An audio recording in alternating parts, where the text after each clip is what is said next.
Hi everyone, welcome back to my channel. It's Tasanaki, and today I'm showing you my fourth quilt that I quilted on the Longarm.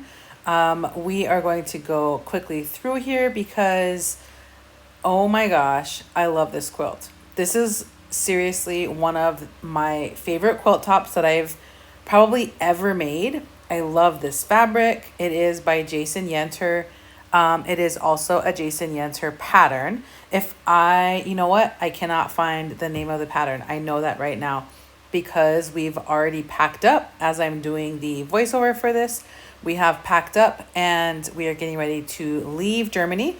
And so all of my stuff is gone. But I wanted to finish this up and show it to you guys.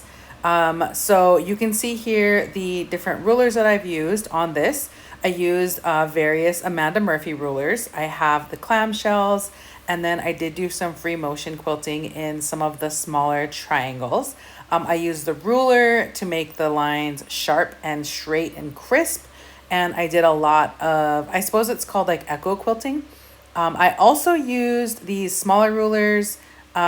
These are amazing. I love it. I love this long arm. I ended up being able to do I finished 6 quilts before I had to take everything apart and pack it up for the move.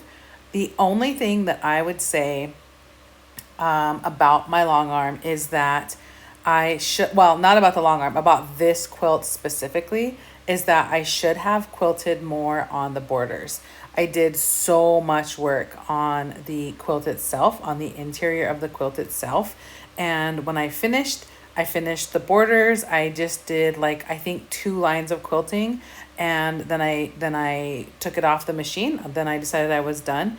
And it's a little bit loose. It's a little bit like, I don't know what language, like floppy, I suppose. Okay, so you can kind of see the quilting a little bit better. Lots of straight lines, lots of echo quilting. You can see in the smaller red, orange, yellow, and then the shades of blue blocks that I did kind of some diagonal point to point. I don't know what you would call that. I just made up the designs. I did use rulers on, like, I'm going to say 90% of it, 85% of it. Straight line rulers, clamshell ruler, and then in a couple of the triangles, I did some free motion quilting just based on what I'm tracing right now is based on a design in a book that I got from my Quilt Guild's library. And then in the center of this one, I'm pointing out that I kind of did some sort of flower, and it probably has a name. I don't know what that name would be, but I really like that one. That one was a pretty easy design to do. All of it was pretty easy, actually. It just took quite a while because you can see I did something different in pretty much every single block. So I had to go, step by step and go row by row and figure out how to best do this, because I was using a ruler that does shorten the length of quilting space that you have. Not by a lot, but I did have to take that into account. So in certain cases, I would do like all the straight line quilting in that entire row, and then I would go back and do the free motion quilting, and then I would go back and do like that cream color border that you see right there, where it's like this little tiny tight meandering. That was kind of tough because I was trying to not repeat myself. And I'm still learning and trying to figure out long arming and like how far apart to have my quilt lines. It's working out really well. Definitely, like I said, one of my favorite quilts of all time. I love that I took the time to learn my rulers, or not learn the rulers, but to use the rulers, because this is just beautiful. All right, I finished. I have had this quilt for so long. I am doing the voiceover because I realized I recorded this section and didn't talk about what I was doing. This is just me unrolling the quilt from the back. I cut it from the front side. I don't know like the technical terms or like how anybody talks about this kind of stuff, but oh my gosh, I love this. This quilt took a lot longer than the previous 2 that I did, or previous 3. I don't remember. I will definitely get shots and show you. Okay, let's finish this video by showing you the 4th quilt that I did. This is a pretty easy maple leaf pattern, maple leaf quilt block. I definitely have made this quilt before. It is one of my favorites. It's a kind of like a go-to at this point. I think pretty small throw size. I believe it is 4 blocks. No, sorry, 5 blocks by 6 blocks. And these are Denise Schmidt fabrics. These are this is the original run of them. I've, like I said, I've had this stack of quilts to finish for so long. And usually when I'm finishing quilts in the past, what I do is send them home, send them back to my mom, and she gets them quilted. And then we do whatever it is we're going to do with them, give them away for gifts, graduations. We have to use them for funerals, just all these different things that we have to prep for. And some of these other quilts that I made, these are ones that I've finished just while we've been here in Germany. This is, maybe I've had the blocks and I didn't have the background or something like that. So the different quilt retreats that I've been able to go on, I have been able to finish up quite a bit of my stuff. And I am just thrilled. I'm so, so, so happy that I was able to purchase this long arm. So not only can I just finish my quilts, but I can finish quilting them as well. Now look, you can see how wild I got with rolling this up because I just got really annoyed. I think this was only the second quilt top that I tried to put on the leader, and I just don't like it. Maybe I'm missing something that is totally wrong, and I know it's totally wrong. That's okay. I ended up unpinning it at some point and floating it.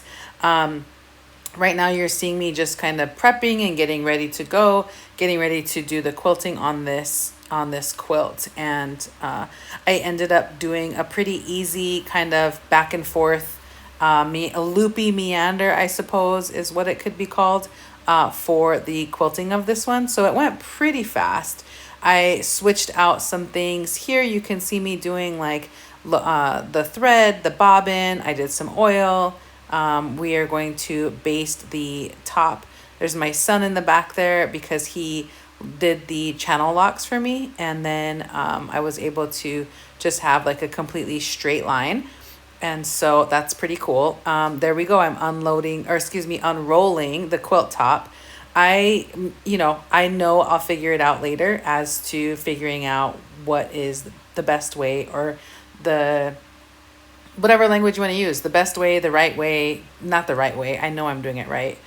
The best way to load the top and back batting, but the batting is floated, and I really enjoyed floating the top as well.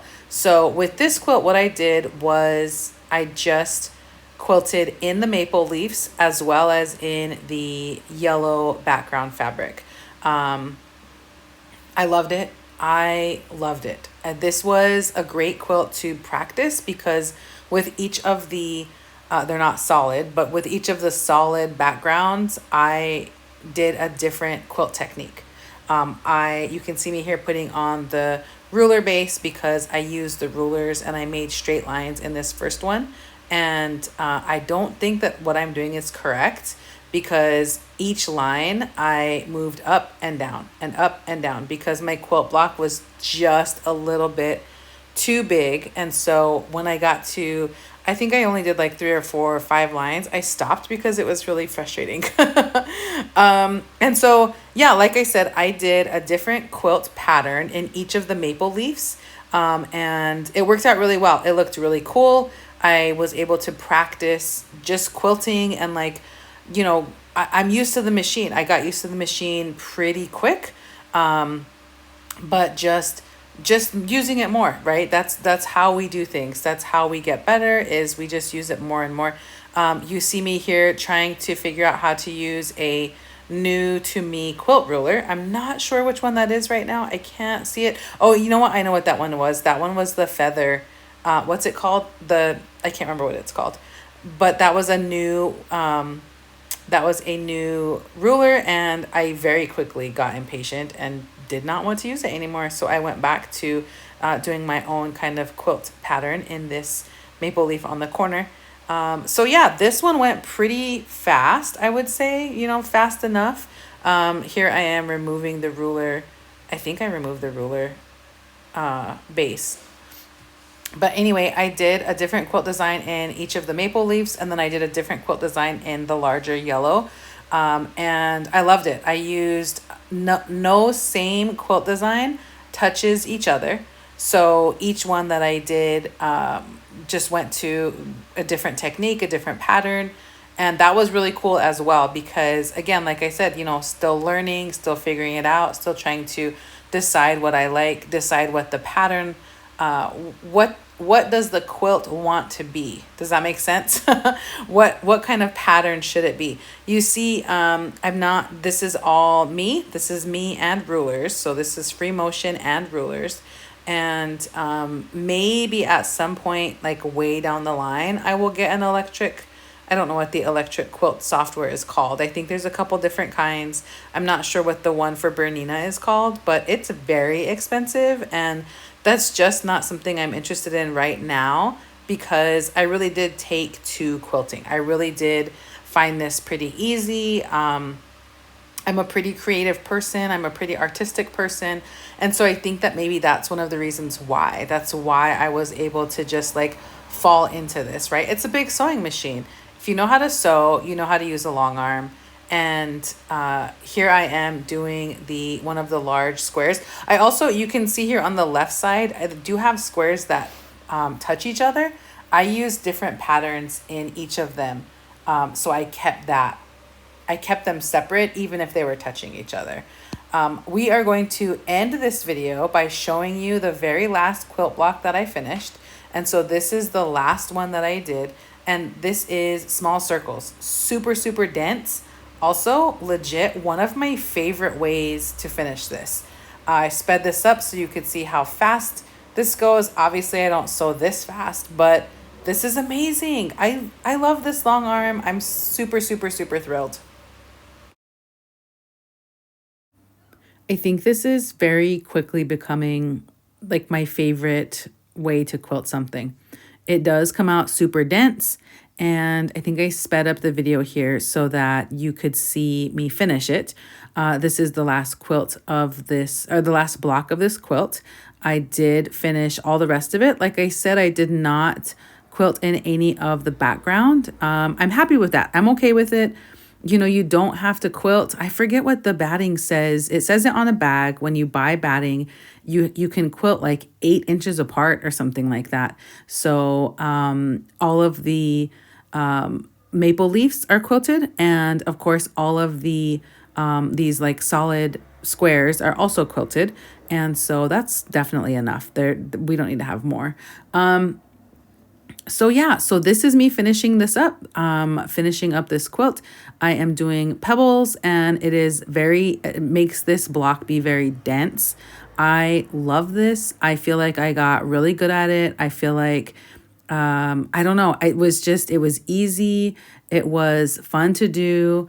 I don't feel any sort of pressure to be like, it has to be exactly circular. It has to be this size. Like, none of that stuff matters to me. I am quilting correctly, and that's the thing that matters, right? So yeah, I hope you have enjoyed this. This is going to be the end of this video, and we are going to be moving on.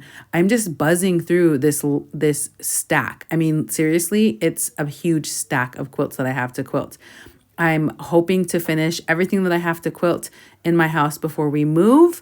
That's right. We are moving. We are moving back to the United States. We've lived overseas for nearly a decade, and we are headed back. So I will definitely be sharing more about that as we get closer and closer. I will be getting out my bullet journal and working on my PCS prep. PCS, for you non-military people, is permanent change of station. So this is what it's called when the military moves people, PCS. And I have a long list I need to get written down. For now, I'll see you later.